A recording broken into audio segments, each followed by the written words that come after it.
இதற்கு முன்பு ஒரு முறைதான் இவ்வாறு நடந்தது. தங்கள் கரத்தில் சுதர்சனம், கண்களில் கண்ணீர். அசுரகுருவின் அன்னையை வதம் செய்யும் போது இவ்வாறு நேர்ந்தது. அதற்கு பிறகு இன்றுதான் நிகழ்கிறது. கூறுங்கள் நாராயணா, என்ன காரணம்? ஓம் பிரம்மதேவாய நமஹ. ஓம் பிரம்மதேவாய நமஹ. ஓம் பிரம்மதேவாய நமஹ. ஓம் பிரம்மதேவாய நமஹ. ஓம் பிரம்மதேவாய நமஹ. ஓம் பிரம்மதேவாய நமஹ. ஓம் பிரம்மதேவாய நமஹ. முதல் முறையாக இவ்வாறு நேர்ந்துள்ளது. ஒரு அசுரனின் தவத்தின் அக்னியானது தங்களை வந்து சேர்ந்துள்ளது. எனக்கு மிகவும் அச்சமாக இருக்கிறது. யார் இந்த அந்தகாசுரன்? அவனது உத்தேசம்தான் என்ன? அவன் எலும்புகளும் சாம்பலும் பிரம்மலோகம் சென்றடைந்து விட்டது. இப்போது பிரம்மதேவர் அவனுக்கு வரமளித்தாக வேண்டும். நாராயணா, வரமளிக்க செல்லக்கூடாது என்று தாங்கள் என்னை தடுத்தீர்கள். ஆனால் ஒரு பக்தன் வரம் நாடி இறைவனிடம் வந்தால் வரத்தை தர வேண்டும் அல்லவா? வரத்தை தர வேண்டும் அல்லவா?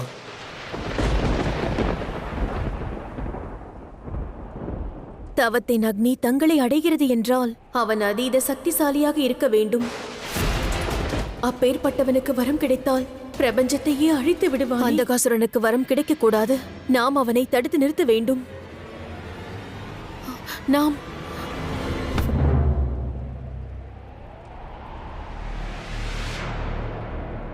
வேண்டாம் தேவி.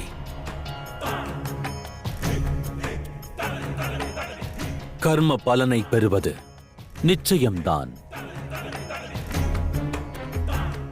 எவராயினும் அதர்மத்தின் பாதையில் செல்வதற்காக தவம் புரிந்து வரம் பெற்றாலும் தர்மத்தினை தோற்கடித்தலாகாது. எனவே நிகழவிருப்பதை பொறுமையாக காணுங்கள்.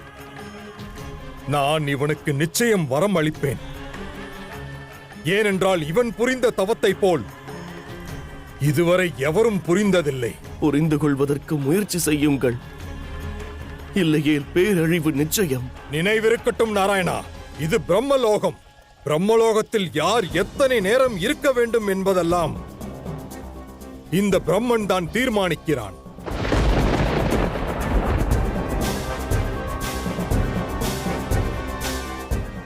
இப்பொழுது நீங்கள் இங்கிருந்து செல்லலாம்.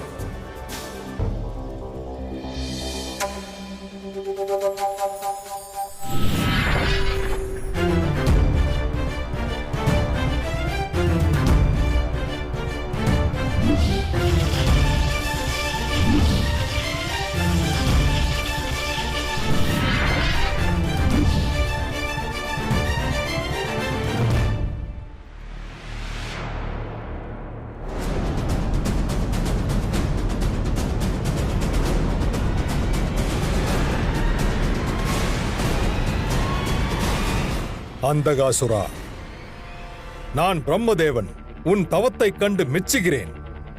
கேள் மகனே, என்ன வரம் வேண்டும்? 2 வரத்தை நான் கோருகிறேன் பிரம்மதேவா. 1, எனக்கு கண் பார்வை கிடைக்க வேண்டும்.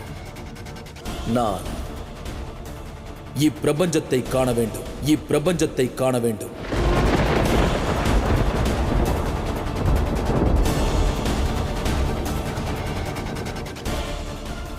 ததாஸ்து.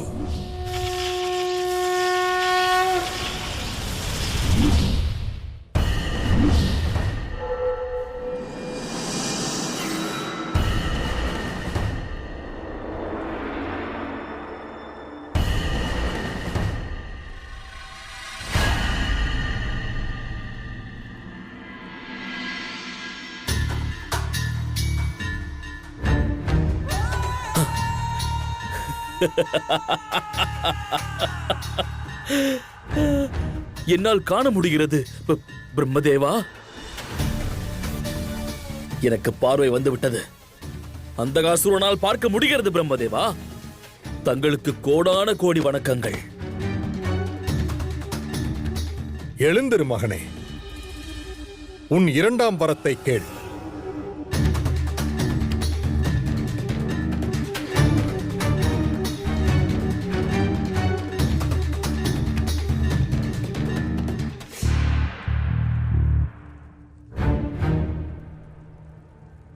அமரத்துவம், அமரத்துவம், அமரத்துவம்.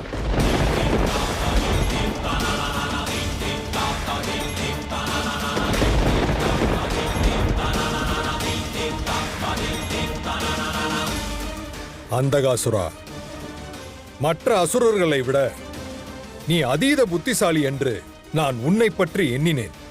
ஆனால் நீயும் மற்றவர்களைப் போலதான். அமரத்துவம் இயற்கைக்கு எதிரான ஒன்றாகும். எவன் ஒருவன் பிறக்கிறானோ அவன் இறப்பது நிச்சயம். அதை தவிர வேற எதையும் கேள், நான் தருகிறேன். வேண்டுமென்றால் எவ்வாறு இறக்க வேண்டும் என்று நீ தேர்ந்தெடுக்கலாம். தாங்கள் கூறியது சரிதான் தாயே. ஒரு புறம் மகாதேவரும் நாராயணரும் ஒருவரை ஒருவர் பூஜிக்கிறார்கள். நாராயணரை தரிசிப்பதற்காக மகாதேவர் மற்றும் மகாதேவரை காணாமல் இருக்க நாராயணர் இருவரும் பக்தியை கையாள்கிறார்கள். அதே மறுபுறமும் அசுரகுலத்தின் இரு வீரர்கள் அந்தகாசுரனும் கஜாசுரனும் ஒருவரோடு ஒருவர் யுத்தம் புரிவதற்கு சங்கநாதத்தை முழங்குகிறார்கள்.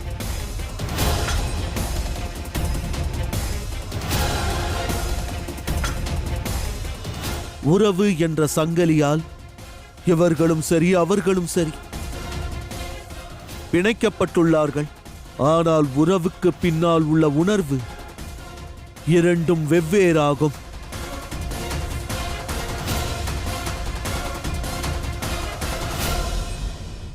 ஓம் நம சிவாய. கஜாசுரா, மதிகட்ட சிவபக்தனே, பார், நுழைவாயிலில் உன் மரணம் நிற்கிறது. ஓம் நம சிவாய. ஓம் நம சிவாய.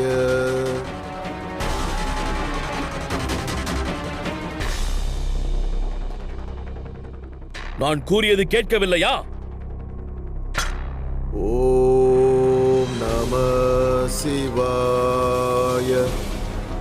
ஓம் நம சிவாய. இனி பேசி பயனில்லை. நம சிவாய.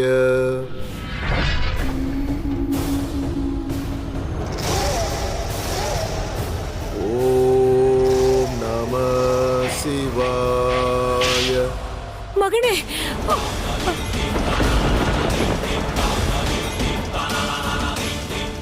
ஓம் நம சிவாய. ஓம் நம சிவாய. ஓம் நம.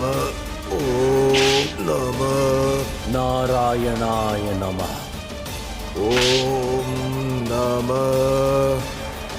ஓம் நம சிவாய. ஒரு சிவபக்தன் மற்றொரு சிவபக்தன் சிவ பூஜை செய்யும் வேளையில் இவ்வாறு வேதனையை அனுபவிப்பதை காண இயலவில்லை. ஓம் நம. என்னை மன்னித்துவிடு அசுரமாதா. நான் வெளியில் காத்துக் கொண்டிருக்கிறேன். ஓம் நம சிவாய. ஓம் நம சிவாய. ஓம் நம சிவாய. சற்றும் கருணை இல்லாத தாயல்லவா நீ? மகனின் காயத்தை கண்ட பிறகும் கூட அமைதியாக நிற்கிறாய். அன்னையின் எண்ணத்திலிருந்துதான் மைந்தனின் வாழ்க்கை தீர்மானிக்கப்படுகிறது. நீ உனது மைந்தனுக்கு தீய வழியை கற்பித்தாய். வரமளித்த பிரம்மதேவரின் கண்களையே மறைப்பதற்கு கற்றுக் கொடுத்தாய். ஆனால் நானோ என்னுடைய மைந்தனுக்கு தர்மத்தை கற்றுக் கொடுத்தேன். ஓம் நம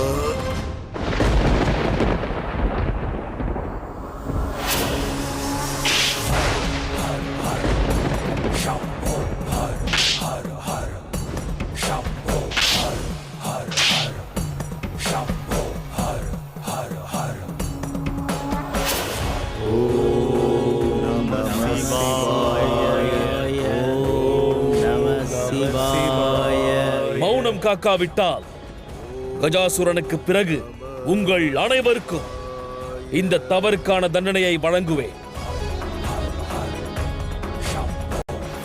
ஓம் நம சிவாய. கஜாசுரா, நிறுத்து அந்தகாசுரா.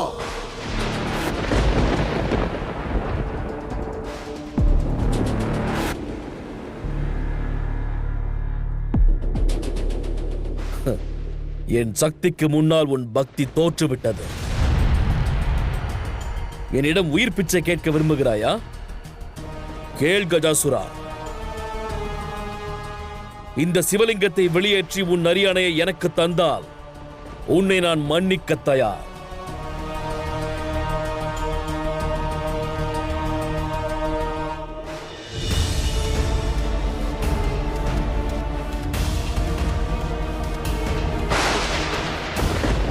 மன்னிப்பு கூற மாட்டேன். நான் நன்கு அறிவேன்.